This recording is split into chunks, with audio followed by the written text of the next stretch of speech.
I won't take a lot of your time. I just wanted to let you know that I've been coming to these meetings for several years now, and I have 2 young kids, so there might be 1 or 2 times a year I don't get to come and hear the veterans speak, but I'm always impressed and I'm always ready to learn more. Even as a teacher, I know it's important to get to a good source, and our veterans are a great source. So I'd like to instill that in my students, and we do have 2 of them in the audience today. Could you please raise your hand, ladies? There we go. 2 of them who are out here. Who are out here to learn from the veterans and honor our veterans and have given back to the historical record because they did interview a World War II veteran last year through this process.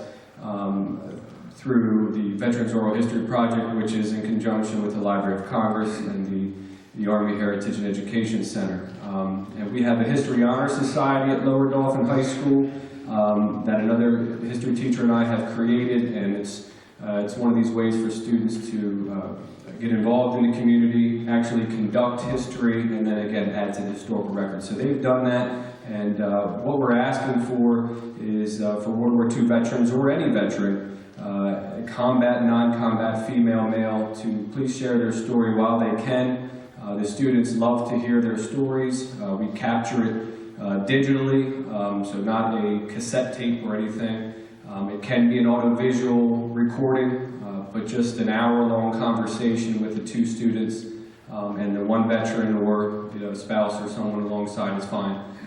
We do have questions that are already created by the U.S. Military History Institute down at the AHEC, and so these are questions that are very clear, that are vetted, and you can skip any one that you want, or add anything that you want. We just love to capture your story. We do have a sign-up sheet here that we passed around last year, and we worked through a lot of it with certain phone calls and contacts, and we got half a dozen or so completed. We'd like to do that again. So if you do have interest, please see me or let Rick McCann or someone else know that you'd like to sign up to be interviewed by one of our Lower Dauphin High School History Honor Society students. Take about an hour of your time, and we'll work with your schedule as best we can. Okay? Again, my name is Steph Chortnoff, and I thank you very much. Thank you. I hope all you World War II veterans here, and we've got a bunch of them in here, just so you know. Go ahead, just raise your hands. And a bunch of other guys too.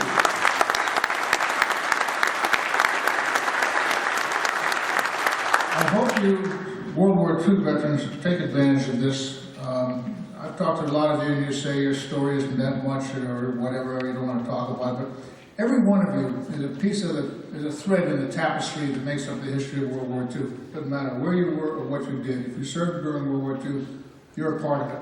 So please get in touch with us through the website or through Rick McCann or any one of us here that Laura, we'll get you. We'll have it linked into the website as quick as we can, but please take advantage of it. Thank you. Now, speaking of things like that, I want to remind you that the Honor Bus is going to take World War II and Korean War, let's not forget the forgotten war, the Korean War, to Washington on May 4th. If you want to go, go. There's flyers in the back on the table there. Our hostess, I'm sorry? It'll tell you how to get a hold of, I'm just having a brain, Becky Lacey, I'm sorry. Becky is here, and her website and her phone number are on that, so please, if it's of interest to you, or of anybody you know, please contact her. One of the most important things I have to remind you of is that we do have an active helmet committee. As you remember, we do not charge for these meetings. We will collect your contributions to help offset our costs. And thank you for that. Last month we had approximately 140 to 150, I'm not sure the exact number here. I think we'll surpass it tonight. Thank you all for coming. Happy spring. It is not a snow event, and therefore everybody's here. Next month's speaker is Henry Gold, who is the author of the book Exposing the Third Reich. And there's a lot of things about the military, the German military building up to the war in the Third Reich. He's a former Green Beret and an instructor at the Army War College. He's a combat veteran of both Korea and Vietnam. And I'm sure he'll have a very interesting presentation. And that'll be on May 1st, I think. May Day. Celebrate with the Russians, May Day. As of right now, for June, we are open. We are actively soliciting speakers. Any of you World War II vets care to volunteer? We'd be happy to hear from you. We have a couple of potentials as well. And in July, we have Dick Brown, who's an Iwo Jima survivor who lives locally here in Homestead. We do have a lot of dates open in the balance of the year, so we need your help. We need your help. I hate to beg, but I'm going to beg. Come up with some names, come up with some people. We'll meet with them, make them comfortable with the process, and like our speaker tonight, it'll work. Normally I give you a little history of what happened in April. I'm going to cut it shorter.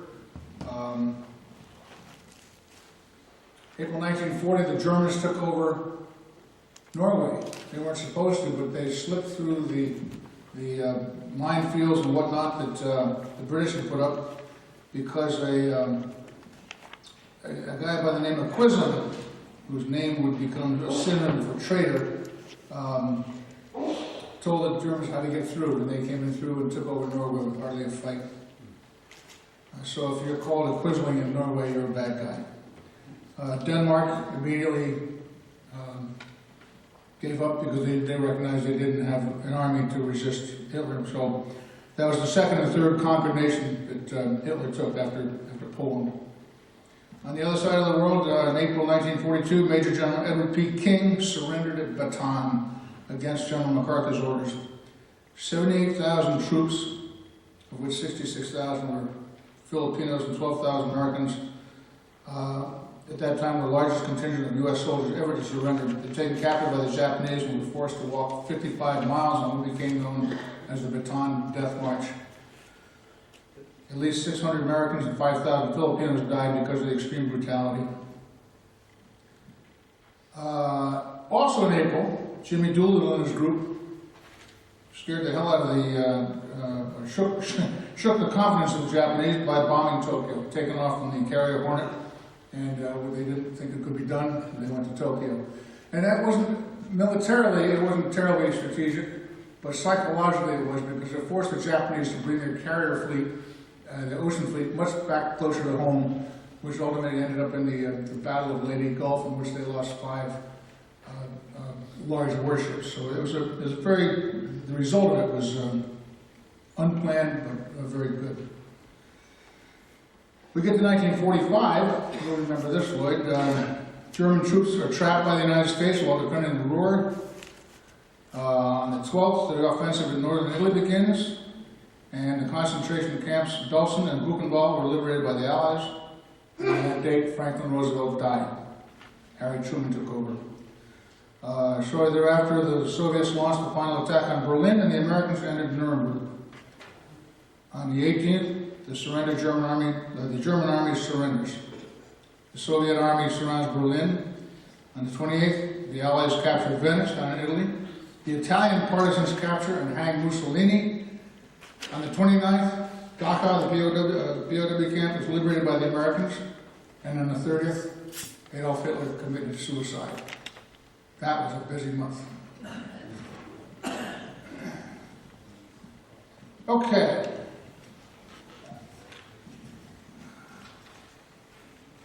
I think I've covered all the notes.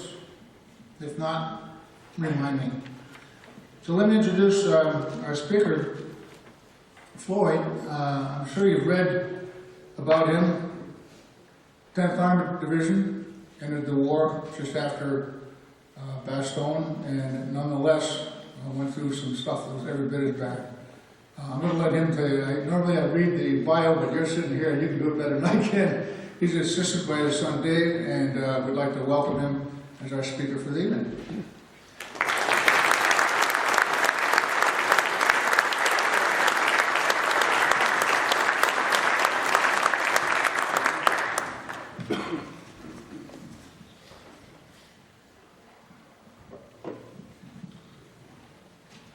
I'll tell you one thing, I can't fit into my uniform anymore.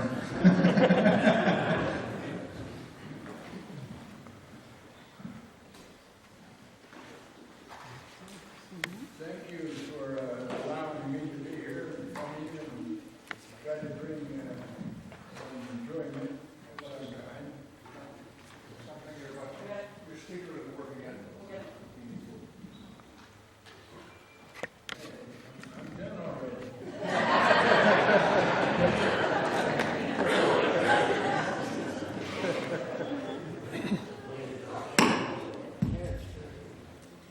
There you go. There you go.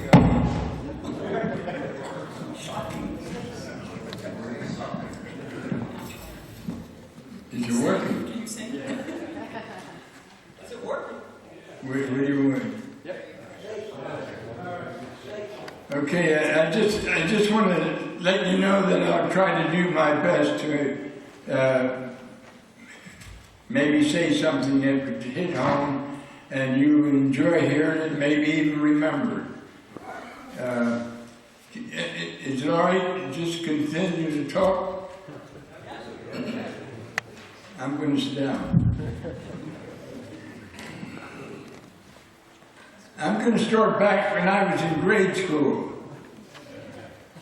I don't know about that little fellow was up here in a uniform a while ago. I was about his age maybe or so. And I went to Hamilton School uptown Harrisburg. And there was a typhoon that come across the Pacific Ocean somewhere and it slammed into Japan. And this is when I was in grade school. And America then was no different than they are now. And even though we had a depression going on and it was tough to have anything of any value because most people didn't have a job and they struggled to get by. In fact, just a while ago I was talking to somebody, they made potato skin soup. I'm just telling you what took place back then. And this typhoon slammed into Japan, and America reached out like they always do to help somebody in need.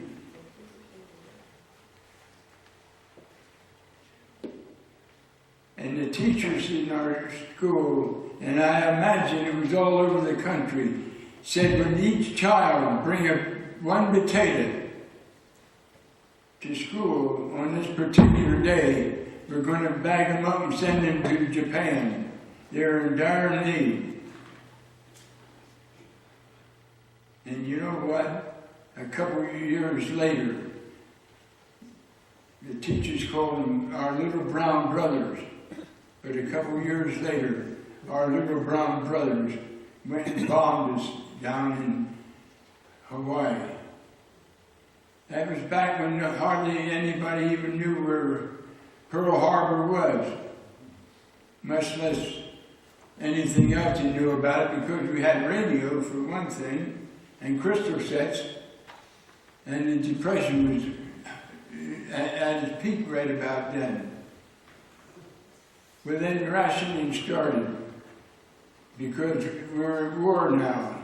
And in old Adolf, he did his best to get things moving over in Europe. And we needed men in the service. So the women had to go to work. The men were put in the service, and then World War II was down on our necks, as it were.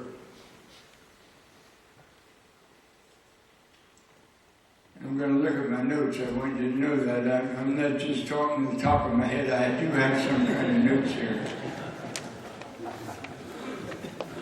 My brother Bill, he was 4.5 years older than I am, and he was drafted.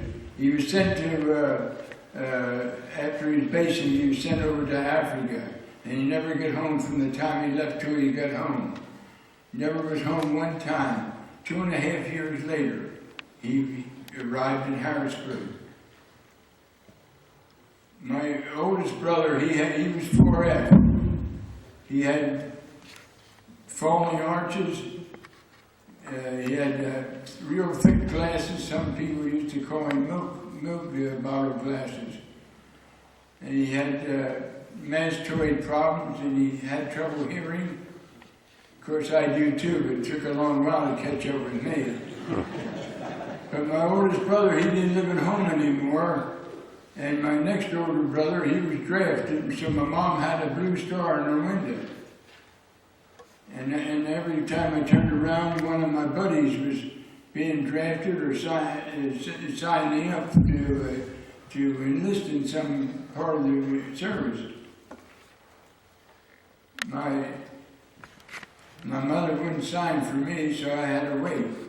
But the day came when that letter the postman delivered. My mom dreaded that awfully.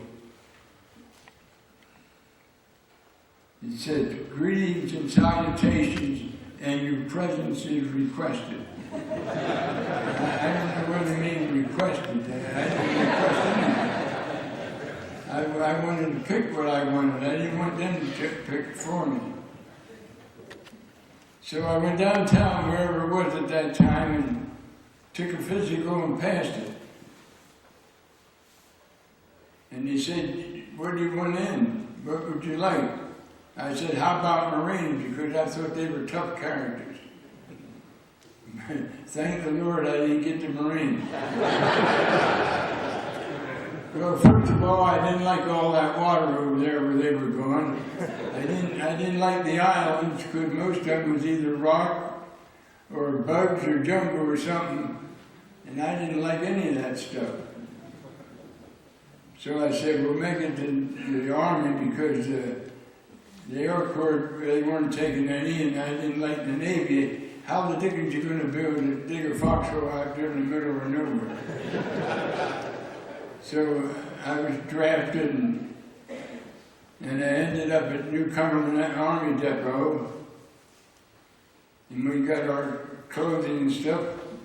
A couple people said I looked pretty sharp. Well, I don't know how sharp is. But anyway, when we got our stuff there at New Cumberland, the shoes were probably too big or too tight. Clothes was probably too long. We looked like a mess. And I couldn't believe anything that looked like that was going to go over there and beat them Germans. But in a couple of days' time, we shipped out. We climbed aboard this train, and we started south. And the reason why I know that, the Susquehanna was on my left. And every once in a while, the train would make a turn somewhere, and I saw that steam engine up there, and that son of a gun was something to behold. And he took that train down there, and we were heading down. Now, this is the first time I'm out of Pennsylvania. I was never out of Pennsylvania before, not even for a visit. In fact, when I was little, when we went out on the hill from uptown Harrisburg, I thought we were out in the country somewhere. And here it was still Harrisburg. But before we get away from New Cumberland, we'll get back in that train here pretty directly. I wanted to tell you a little story that happened in New Cumberland. Uptown Harrisburg, there was a fellow, some of you might know the name, Dave Walkman. He played football, baseball, you name it, for William Penn High School uptown. And a couple weeks after I was drafted, Dave gets drafted, and he ends up at New Cumberland. Well, he had this sweater on that the guys used to wear way back then, and it had WP on it, and hash marks which said that he played football or baseball and so forth. And he had that sweater on. And before he got his issue of new clothing and stuff, it was time to eat. So they got in a line, and they're shuffling along there. They're going to get all their chow, and they go find a seat. And across the room from this gang of guys who were drafted, there was another gang of guys. And they were in the line, and they're going to get chow too. But on their clothing, it had PW. prisoner of war. They probably came from down Africa when they surrendered, and they shipped them back here to replace a lot of the other guys that had important jobs to do, and they put these guys here. My wife at that time worked at Mechanicsburg Naval Depot, and she said when she was at her desk one day, one of these German prisoners come up and he's saying something to her, and so she didn't understand, but she knew he wanted to do the business, so she just up and moved. Anyway, this one Kraut must have been a little sharper than the rest, and he looked up and down his line where it said WP, or PW, and he looked across the room and he saw Dave over there with WP for William Penn. He goes over and grabs Dave by the arm and tries to get him to go. I can imagine what Dave must have thought when this guy started talking to him in crowd. Anyway, they got it straightened out, I think, and it was in the Harrisburg paper. But now we're back on the train, and I'm heading south, and all of a sudden, after a while, I start to see cotton fields and stuff. I never saw that before, except in pictures. Then I start seeing these tall cedars, these pines, and I often heard them talk about the tall pines of Georgia. And my guess was they probably used a lot of them for telephone poles and stuff. But sometime during the night, and I don't remember anymore how long it was we were on the train, we pull into this army base in the middle of the night, and the guy says, unload out here, and he says, and these barracks, they look like big barns. They're two-story barracks. He said, go and grab a cot. He said, see you out here in the morning when we have reveille. So we went in, and of course, you know how that goes. As soon as you shake your eyes, it's time to get up. So we ended up out in the quadrangle, and we started our basic. And then we have always had, every outfit has these characters that don't want to finish a run. They don't want to finish some chore they're supposed to be doing, or anything else, but it takes a little effort. They fall short. Well, the one character was that way, and he came back to camp one night pretty late. I guess he drank too much near beer, and when the bugle sounded in the morning, everybody's out in the parade ground except this guy. And the sergeant had him sound off who they were and what happened. Wondered why this guy's missing. They said he's back in his bunk. So he picked out four of the biggest characters he could find. He said, go bring him out. So they opened up the double doors, and he went back, yanked the covers off him, and one guy at each corner of his bed. They picked a bed and all up. There he was sitting in his shorts. And he took him out, and it just so happened, you know how it was raining early this morning and yesterday? Or maybe yesterday anyway. And they put him out there, and the last I saw him when I went for breakfast was he's sitting there in his bunk in the rain. So I don't know whatever took place after that. So anyway, this was our basic. And they shipped us home. We were home, I think, for a week, and we had to report back to Fort Meade, Maryland. And then we boarded the train. They took us to Fort Hamilton, New York, and we stayed overnight, one night there.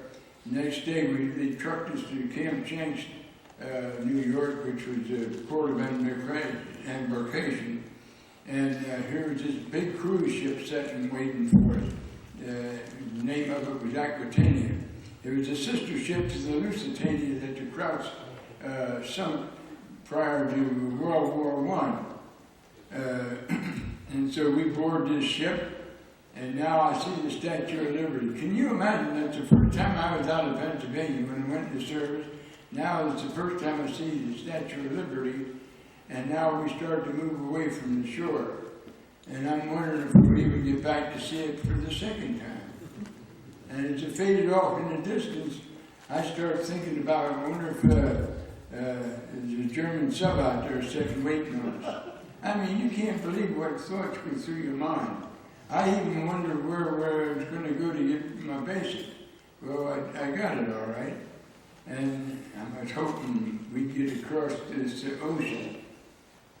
And I figured we're probably heading for Europe because we kept sailing towards that distance, in other words, the east. And after a while, the time came, and I looked up and I saw what looked like big cliffs or something. And I thought maybe it could be the white cliffs of Dover I used to hear about. And maybe it was, because they said we were in Glasgow, Scotland. So we unloaded, and we have this pack now. When you have everything you own on your back, and plus whatever's left over in your duffel bag, you got a pretty good load. So we went up and got on a train there in Scotland, and it looked like an overgrown streetcar to me. And I thought that sucker was going to jump the track almost any time at all. So we're heading down there. It was a nice ride because I saw these homes with thatched roofs and very quaint, you know. And all the fields were separated by rocks and so forth, rock piles. And I'd see some kid maybe herding some goats along or sheep or something, you know. Well, anyway, we got down to Southampton, England, and we boarded English ship there and started across the English Channel. We went during the night, and it was all I could see was blackness, and a little bit of light here and there, glistening off the head. Why I was on guard duty out in that dumb ship in the middle of the night, I never could understand some of the stuff like that. And then as we got toward shore, I knew it had to be probably France or somewhere. And I often wondered now, did the Americans hit this here beach during D-Day, or was it English? But anyway, so we climbed up on shore, and then I saw what out in the water looked like homes. By the time we got up in the ground there and looked the place over, we saw there was probably pillboxes or bunkers. So they had it painted up so it would look like homes from way out there in the water.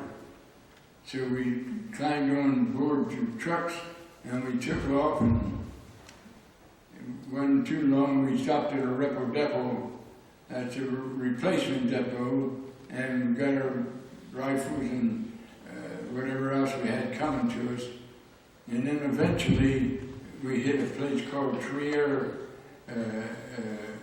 Germany, and because the outfit I joined, if you saw To Hell and Back with Eddie Murphy, when he first went over, they took him by truck and they went through and saw these guys here, there, and so forth. And they said, "Murphy, this is your bunch, and you jump off here." So he did. Well, that's the way it was with me.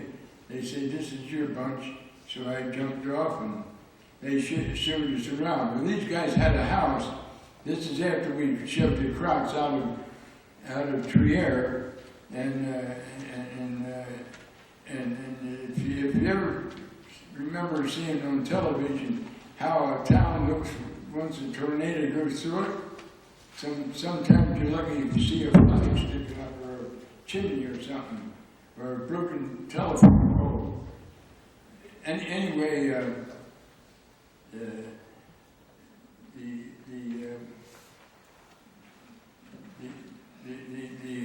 these homes were like 10 of them in a row, and they were in the second house. So they showed me where to store my gear, so I did. And I thought, well, I'll look around a little bit. So I went out in the kitchen, and I looked out the back door, and I saw a trench running across the yard, and I saw it came from over here and now it went through these yards. And then they hit me. A sniper could take a shot at you, run out the back door, jump in this ditch, and after a while, in no time out in flat, he'd hop up about 4 houses down. And he'd go back in and take another crack at you. Then he's run down now this time, and he'd run down in the cellar. And the cellar had big holes in it, cellar wall. So he jumped through that into the next cell, run across that cellar, and jumped through that wall, and about 3 houses down, he'd come back up again, run out the back door this time. And so it was pretty hard to get the suckers. Where did I find out? I don't want this guy to get ahead of me.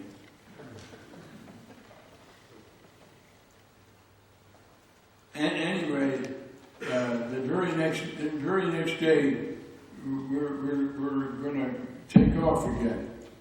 Because, like I said, they stopped there in Trier to get replacements and supplies and whatever else they need. Now we're loaded up and we're taking off again. And by the way, an armored outfit, if you don't know what I'm talking about, was made up of half-tracks, jeeps, trucks, tanks, you name it, anything that moved, we had them with us, and we had the firepower too.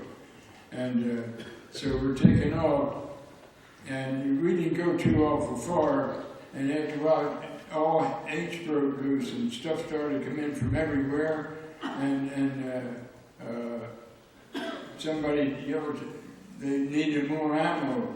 So our ammo was on the rack outside the half track. Half track is, for the ones that don't maybe know what I'm talking about, looked like an oversized pickup truck with wheels up front and tracks in the back, like a bulldozer. So that was a half track. So I reached over the side and I grabbed a box of ammo. When I did, I looked up and I saw tracers, and they looked like they were floating over top of us. But I knew them suckers were moving, so I ducked back in, and that's when I heard our driver. When we stopped, our driver couldn't take it no more because he'd just come back from Bastogne. It's the Battle of the Bulge area. And he was whimpering and crying and shaking and going on. And here I am. I'm trying to figure out what's combat like. And here this guy is in the back of our half track, and he's covered up with a GI blanket.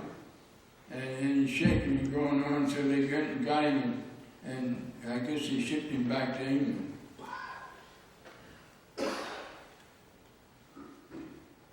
So that more or less started the beginning of my knowledge of combat, and it seemed like it got more intense as we went along. So then one day we stopped outside. It was a late afternoon, and they went in and told the lady and whoever lived in that house to go next door. You're going to stay there for the night because we're taking your house over. So the sergeant come and got another guy and myself, and we headed up this big high bank behind the house. And then once you get up on there, you're naturally higher than the houses now, because now you're up in the fields. It was higher, and out in the middle of that field, or partway out anyway, there's a hole dug, and they had a machine gun sitting there, and that was our outpost. So he says, they'll be waking you up tonight at such and such a time, and you take a 2-hour turn here.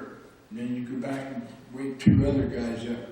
Well, that was fine. So when we were woke up and took and went up to where these guys were, these 2 fellows, we took over for them, and they went back to bed somewhere. And when our 2 hours were up, I said to my buddy, I said, well, I'll go back and wake them guys up that relieves us.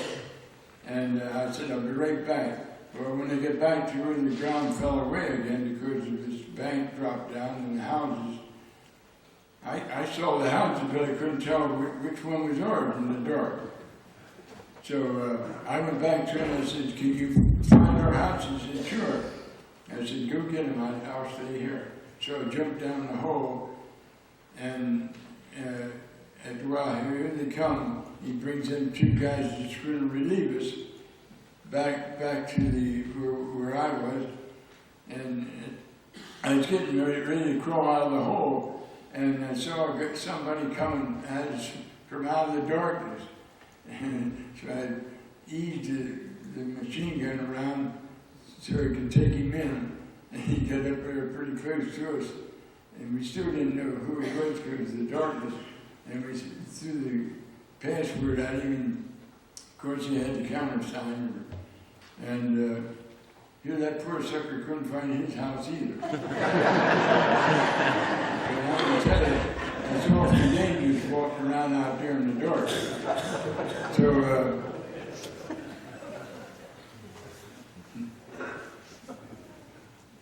sometimes people ask us, well, how'd you go through towns and stuff? Well, that's the way we did it.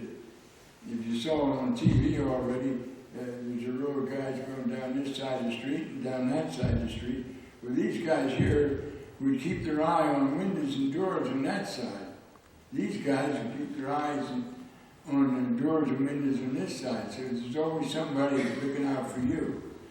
And as far as going through homes, hunting crowds, we wouldn't no problem there, except when we went in, if the door was shut to a bedroom or something, no way was I going to open that door up and walk in. I don't care if I got a rifle or not. So I'd give that door a kick, and when that door flew open, I jumped in, and so I could cover the room. I often thought, boy, I hope poor little kids or something make a noise there. You know, when things like that happen, you do what comes natural. And I didn't like it when I had to go down the cellars and look for them. Because when you go down the cellar, you're exposed until you drop down below that floor level. Well, by that time, anybody down there can just unload on you. I'm still checking it. So this one time we went into the main street, went down about halfway down through town. Then it made a turn for about 30 feet or so. Then it made another turn and then kept going. I don't know why the dog laid, but we get down there and here's the cotton picking lieutenant and the first sergeant was ahead of us. And I said, what's them suckers doing? You know, they're supposed to be behind us. They're steering us, we're not steering them. So they got ahead of, they went around the corner, they went down, and they started to go around this, and they saw a crowd up the street. And he had a Panzerfaust, that's a bazooka. And instead of shooting him, they yelled for him to put his hands up and surrender. So he fired this bazooka, and that sucker come sailing down, and it hit the wall right above where they were standing. In the meantime, when he fired that thing, they took off. So I guess he got some kind of a Purple Heart or something. I don't remember if they went to the hospital or not. I can't remember right. So anyway, when the snipers, they were always trying to pick you off. And when you got too bad, what we did then is what time did I start anyway?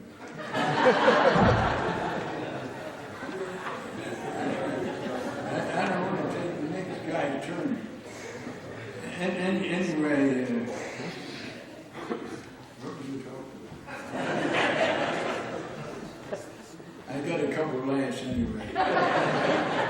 And anyway, what we did to cut down on these snipers, we stopped, instead of just going into town and scattering out and working our way through, as we got to the town, we just started to use the little firepower. And any window that had a glass in it, well, we got rid of that. and we threw 1 or 2 shells in the doorways too. So that took care of a lot of the sniping. And so then we came to a town called Heilbronn, and I think the 100th Infantry, if there's any of you here yet, might have been in the 100th. I think they liberated that town. But when we got there, it was a walled city, and they had a canal running around it. And next to the canal was a cobblestone road, and next to that was houses. Well, it's like out here in the suburbs, the houses are spaced, you know, and being we were armored, we pull our vehicles in between. It might be a half track here, and then a tank, and then maybe a Jeep, and then a truck, and then, you know, and so there was always some kind of vehicle with firepower sitting there between the houses. And if you're driving down that road or walking, you don't see anything until you get up almost right out from it. Then you see this stuff looking at you. So I'm on guard duty out in the front yard where the walkway goes onto the road or street, and there's a column that kind of put you in mind that thing there is standing there about a 6 or 7 foot high column, and I'm standing behind that for a little protection in case something comes my way. So I look up the road, and here comes a crowd down on a bicycle. He got his rifle over his shoulder, you know, and he's riding on there. I used to go to Sunday school or something. And I really right out from me, and I stepped out and yelled, "Halt!" He come off that thing. How it kept his feet, I don't know. The rifle went one way, and the bicycle went down in the canal. So I frisked him, and I sent him on up the way. So then we left there, and we had to find out where I left off. So, and another time we were in this town, and we were just leaving it, and we're heading towards the next town. And this, and we were going down this side of the road, and the guys going down that side of the road. And ahead of us, we couldn't see the next town because the road kind of drifted away. And then there was a wooded area there, and we had to go through that. And then there was about a space, maybe 2 football fields, through fields and stuff till we hit the other town. So we're going along there, and a Jeep comes flying back and told us to walk in the drainage ditch because they got the road lined. So we were in the drainage ditch. We got a bank about 2 foot high, and we're going along, and another Jeep comes flying back and said, "Stop the forward thrust because they're knocking us out. They're hitting us too hard." So, but we had to keep on going. The guys was already started. So we got where this wooded area was, and we're going through that, and that's thinning out, and the shells and stuff's coming over. And you see, once you're over there for a while, you start to hear these things coming over, and you get the feeling that when this is coming over, it's going to keep on going. Maybe the next one coming, you hear it and you say, well, he's going to fall short. You can tell by the sound of it. So this one guy comes over, this shell, and I knew that sucker was going to be close.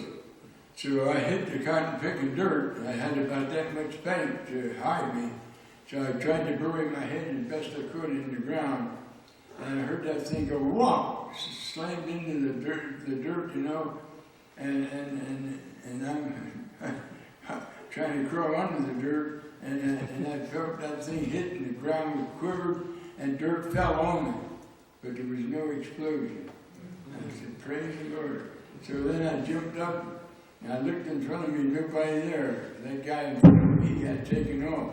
So I looked around, I don't see nothing but open air. So I jumped up and I took off. Well, I got this cotton picking gun, and that got some weights to it.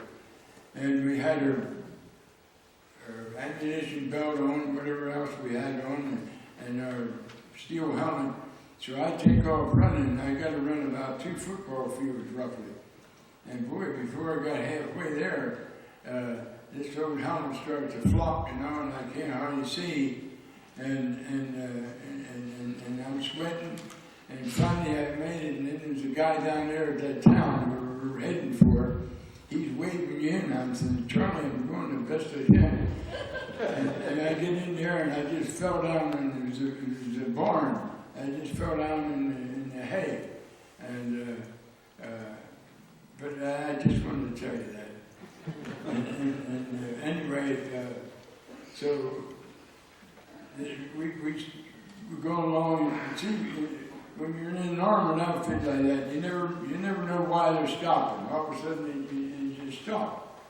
Somebody passed the word back. We got to stop here for whatever reason. So the sergeant said to me, "Come on," he said, "you're going with me." Well, it just so happened we were going through a cut in the terrain. I refer to it as a valley, like, because there was banks went up on both sides, and I followed my sergeant, just he and I, we climbed up this bank. Now when we get up on top of where the ground leveled out, it was not in the field, no matter where you looked. And I looked back, and our vehicle was lower than we were, which was climbing up this bank.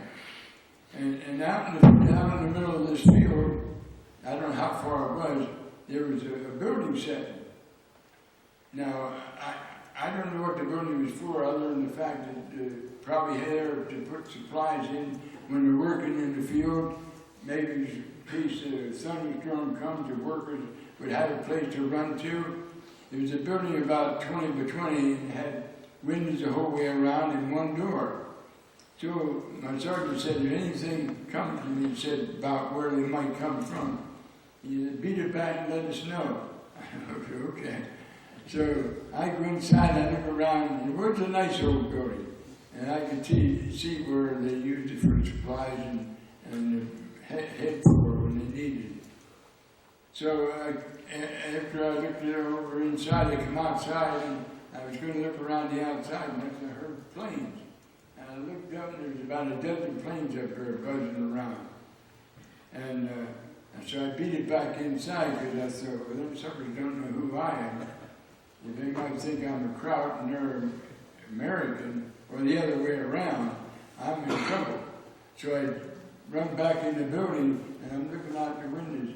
Well, 2 of them drop down, and they come down like this, and they're going across this field, and I see them coming, and then I heard them shooting. Just the one guy shot the second guy, he just followed him, and then he disappeared. And then way down in the distance, I saw them come back up again, and they went back up. And then 2 more dropped out, and I was watching them this time. And when that sucker come across that field, I saw that he was so low, I saw the leaves, the trees bending.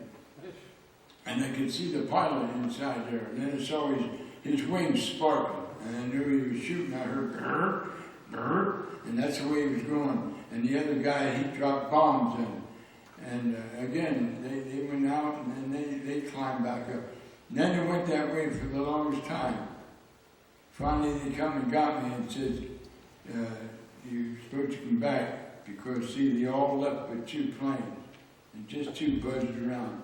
We went back, I hopped on board, and we went up to where the planes were strafing. And here the Germans had a column of vehicles, and they all had wheels. You see, they needed wheels because they didn't have no gas anymore to drive them. They didn't have no gas for the planes hardly, if at all. And they put everything on these farm wagons and trucks and stuff like that. And then they had horses pulling them. These big Clydesdales and stuff like that, you see up here at the farm show. And our planes come down and just raked them poor horses. I hated to see it. It was an awful thing. And I heard this guy moaning. And he kept moaning and moaning. Finally, I didn't hear him anymore. And I thought to myself, why didn't I have a presence of mind to jump down and go over there and see if I could help the guy? Where is hell, people? So we kept on going. Let me see what else I have down here.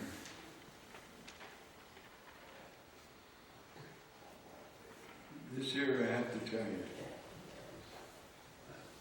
Sometimes when we chase crowds out of the town, we lingered there in the town for a while. I never knew why, but we did. It seemed like, and you get up and you start moving around yourself, and the German people come out and they just stand and kind of look at you. Well, here's this one family who was close to us, like maybe this section right here, and they had a pretty nice home. Over here, not too far from them, was another family with a couple of kids, and they were poor looking, like they barely had anything to wear. It was decent. And this guy here waves at me to follow him. And when he went up behind his house, you see there was another house back there, it was kind of poor looking. And I followed him. And when we get away from everybody, he points to his kids and his wife. And then he takes it and he opened up and he closed and stuff. And he showed me scars he had all over the bottom of his stomach area. And he telling me that the Germans wouldn't allow him to have any more kids. And just a couple of weeks before that, I ran into a German woman. And she had several kids. And she showed me this badge of some kind where they give her some kind of a reward for having children. Here she could have children. I sent that thing home to my mom, and I don't know whatever happened to it. But here this guy couldn't have any more. And then we stopped in another town, and again, what am I doing with my time? And we stopped in this town the same way as I just told you. And here's a boy about the size of this young fellow here, was dressed so nice as a soldier, or maybe a little bit older. And he said he was a French boy. So I said something like, oui, oui, or well, I mean, when you're a GI, you always hear these dumb remarks. Some of them are nasty, but anyway. And he didn't know what I was talking about half when I asked him, are you French? I didn't know how to say it. And so when I was a kid in grade school, we had teachers back then that tried to get you to learn certain poems, like Paul WWII, well, you name it. Mostly these great poems you still hear, not the night before Christmas, but anyway.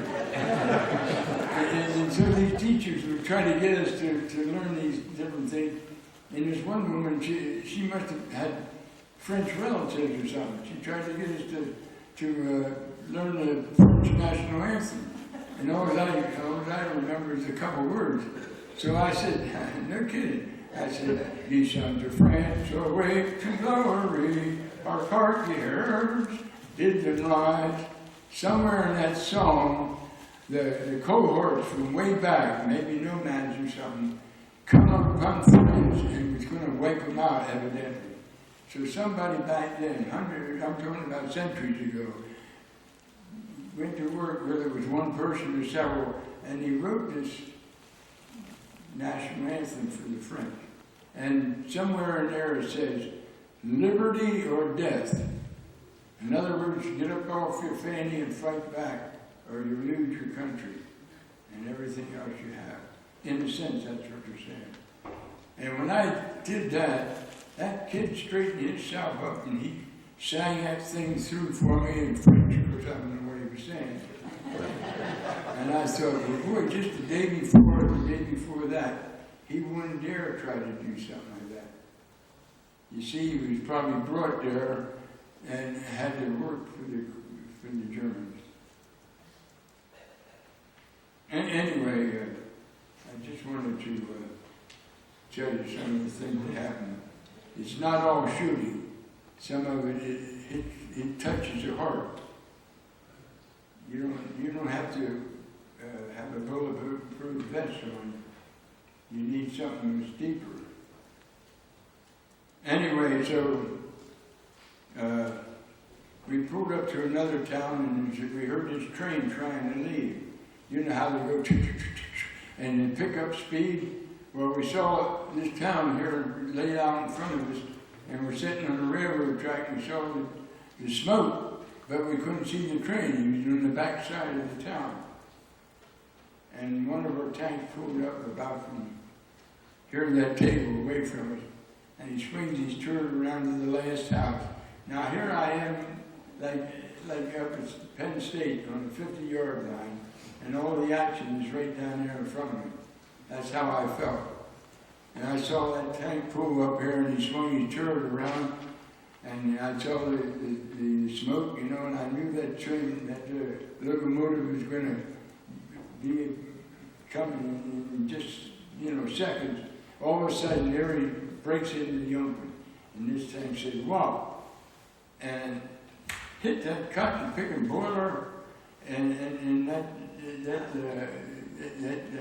locomotive jumped up and down. Steam went everywhere. Smoke went up and just laid there like a big blanket, and that locomotive just jumped and heaved and snorted and smelled and made all kind of racket. And finally he settled down. And we went out and gathered them suckers up. I think that was the only shot I heard. You see, they were full of Luftwaffe, that's the flyers, full of Luftwaffe, and every car was a flat car with a anti-aircraft gun mounted on it and a little building where they stayed. So the lieutenant said to me, we gathered them together, and he said, "Go with this woman." They had the women with them in uniform. He said, "She wants to pick up some personal things, you know, where they're taking her back to, check them out and so forth." So she goes over, she climbs up in this boxcar, and of course I'm right behind her. But I got my cotton picking rifle to worry about. And then she opens the little door up, and she goes in that, and here's a catwalk around this gun. She walks around there, and then there's another door, and she went through that. Of course, I'm following her. Now she goes to this building, and it's a really nice little building. It'd be great if someone had it in their backyard for the kids to play in. It was really nice, and you know, on this boxcar, flat car, I should say. And we gathered them all together, and I had a pair of wings that I don't have them with me now. I have them at home. I took off this one flyer, and but anyway, that's another thing there.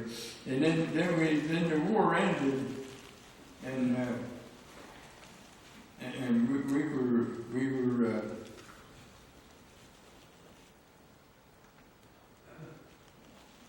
were the younger guys like myself, there was replacements and stuff.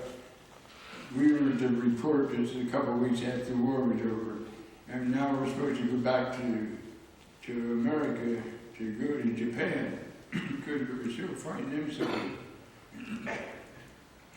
So they loaded us in boxcar, and that always sort of gnawed at me. Here American GIs did what they had to do and what they could do to go, you know, make sure we had our freedom that we have. And then we had to ride cotton-picking boxcars. You think that somehow or other they'd come up with a better way to treat me. Because, you know, it's no kidding, and it's embarrassing too, because that boxcars, it took us 3 days to get back to France from Germany. And and you look down the boxcars one day and you see rear ends sticking out because they had diarrhea. You know, they had buckets to clean out the mess gear and stuff, and you swish it in this hot soapy water and then rinse it off. And well, how many times did this hot soapy water end up with the rinsed water in it? Because the guys are doing the same thing. Then the next day you'd see their head sticking out. So, I tell you, it wasn't any fun. Then we got back to cotton picking France, and we had to sleep in lousy old tents. I think they made camps over there called Lucky Strikes or Philip Morris and so forth. So it was one of them, I can't remember anymore. And we slept on bunks. And at night we just about froze. In the daytime it was so stinking hot you couldn't hardly take it. Then we get on these Liberty ships coming back. And when I went over in the Aquitania, that was a cruise ship. Had great big wide staircases like you saw on the Titanic, you know, and they were folded down in, had a ballroom, and I'm telling you, little state rooms and stuff. It was like 2 or 4 guys to a room. Well, coming back, we rode a Liberty boat back, Liberty ship, and they had hammocks, like about 5 high. Well, if that guy's sick, I don't want him above me. I'm not kidding. So anyhow, we made it back, and we went home, and I pulled in Harrisburg, the bus that is, and he could hardly move for the press of the crowd. Here it was VJ Day by the time we get back. And finally the bus did get to where it was going, and we unloaded, and I called my people, and they come and picked me up, and we got it back home. And then I had to report back to Fort Meade again, and took a train out to St. Louis and down to Mississippi to meet the 95th Division. And speaking of the 95th Division, once I hit that outfit, I could wear their patch now instead of this one. This would go over here, and I put the 95th on here. It was a big 9 with a V, 9-5, because the V was Roman numeral. Some woman told me about her dad died, and he went through his stuff and he found this patch, and it had 9V on it. She wondered what it was. I told her, well, the V is Roman numeral, it means 95th Division. So, when they found out, the 95th that is, when they found out that we weren't going to Japan because we were already over there, why should we go down there? Let them people down there, and the new ones coming, let them occupy the Japs. So I ended up in South Carolina, and they sent us to pay data school, learn how to type. Can you imagine me typing? That guy'd probably still be waiting on his discharge. Anyway, and it was in November, and it was getting colder and colder, and every day the air come off the ocean, you know, even dampness in it. And I knew it, so I said, man, how am I going to spend the winter here? So I found out I could re-up for 1 year. I didn't care where I went after that, so I talked my buddy into it, and we both re-enlisted for a year, and I got $300 mustering out pay, signed a new enlistment, and I grabbed a ticket down to Trenton, New Jersey, and we headed home. And I get off in Harrisburg, and my wife right now was my girlfriend then, but it didn't take us long to get to the preacher's house. three days before Christmas, and it was like a blizzard. You know, this blizzard we just had here this past winter, it was like that, only heavier snow. This year was a sweetheart compared to back then. And then we had to junk the car. See, they didn't make cars during the war. From 41 to 46, unless I'm mistaken, if there is, put your hand up and tell me I goofed up. But they had cars, but if you were lucky enough to get one. So we had this junker car. Every day we drained the water out of the radiator so it wouldn't freeze overnight. And then every morning we put it in, otherwise they had to dump alcohol. And that's back when your antifreeze was alcohol, unless you had the money to buy some better stuff. But we all bailed in and we went out to State Street. I think it was the 1700 block or something, to the preacher's house, and we got married, went home, and that was it. Never had a honeymoon or anything. But is that good enough for you?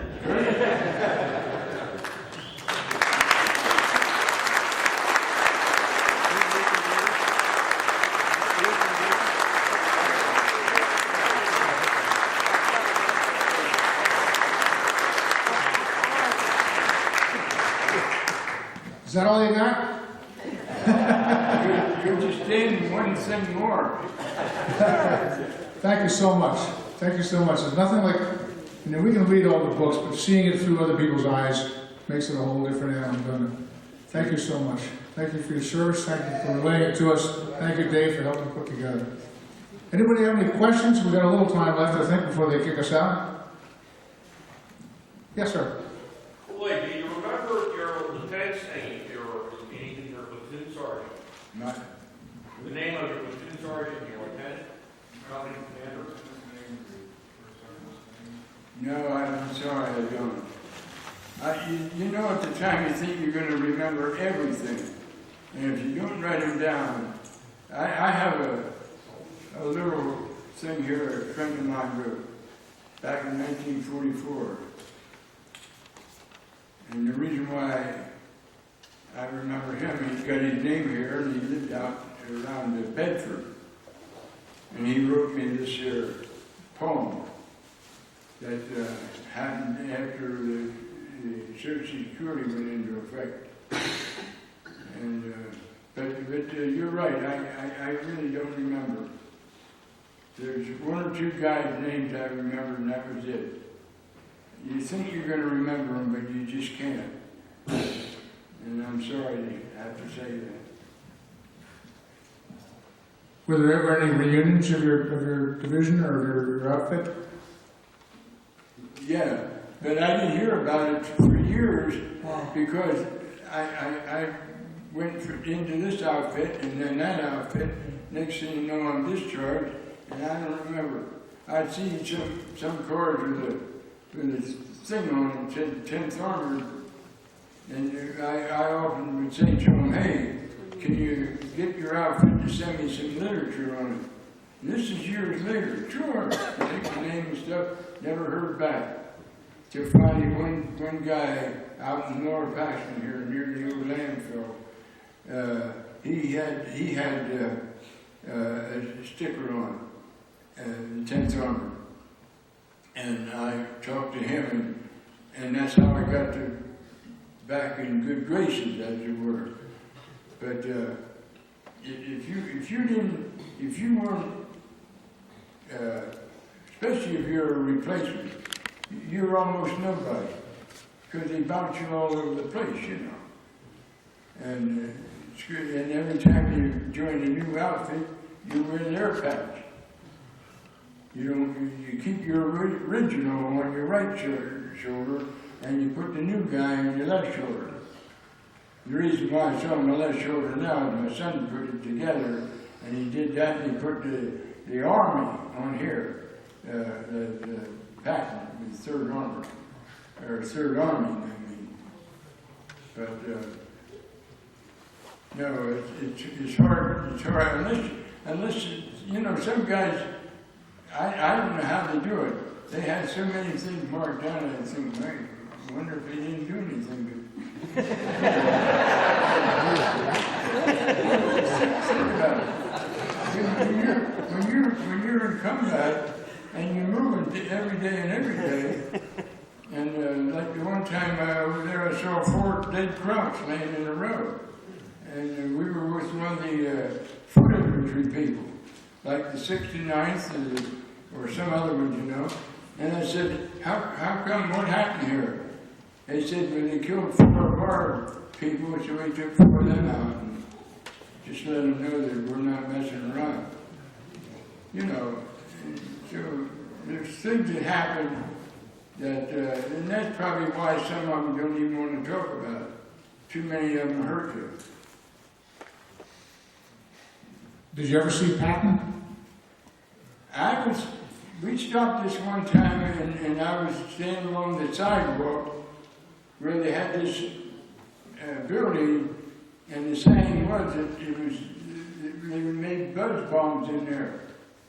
Then in the beginning of the war, they were shooting them over into England, right and left. That's all you almost heard about in the beginning. And they said they made them buzz bombs there. And so I'm out along the curb, and here I saw this military car coming, and his windows was blacked out, and he had 3 stars on the front of his vehicle. Now back then, 3 stars was a big ranking guy. And so my guess is it could have been Patton or whoever else at that time. If you saw the movie of Patton, you understand what happened there. And so, like I said, whether it was Patton in that car, I don't know. I often thought it wouldn't have been nice if he had stopped and shook my hand.